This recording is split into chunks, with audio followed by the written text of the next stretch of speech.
What is demand? In a few words, it is the need or desire that people have for particular goods and services. If you recall from before, infrastructure is an essential bundle of goods and services. So by deduction, demand in a general sense is the need or desire for infrastructure. In an infrastructure sense, what drives demand? There are multiple phenomena that drive the demand for urban infrastructure. One of those phenomena is economic growth. Economic growth can be measured in a few ways. We'll focus on externally measured growth, GDP, and internally measured growth, income. GDP, short for Gross Domestic Product, is the final value of the goods and services produced within the geographic boundaries of a country during a specified period of time, normally a year. GDP is an indicator of how well the overall economy of a country is doing. When GDP grows, there's more happening in the country.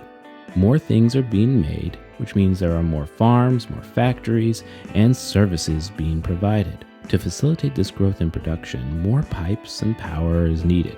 To support exporting these products and services, roads and wires and ports are all needed. So it stands to reason that as GDP grows, the demand for infrastructure also grows. We call this relationship the infrastructure GDP demand elasticity. This just means that as GDP grows, so does the demand for infrastructure.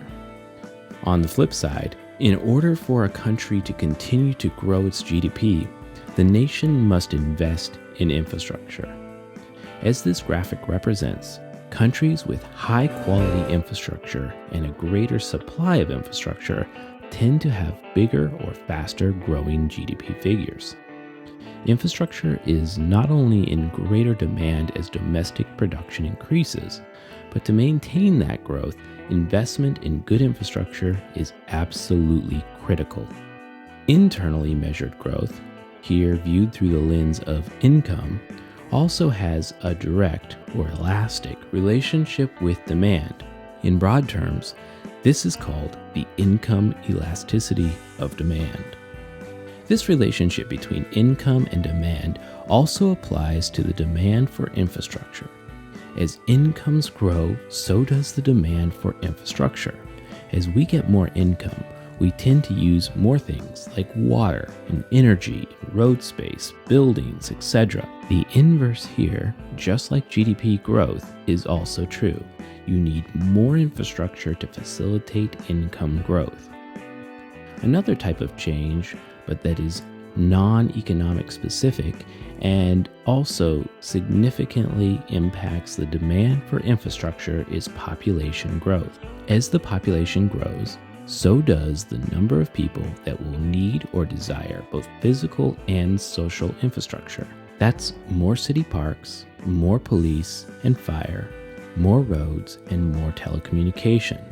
More of everything. As our urban areas grow to accommodate the increased population, they can grow upward or outward. With upward growth, we can economize on infrastructure. We already have the roads and pipes and wires that bring services to the city.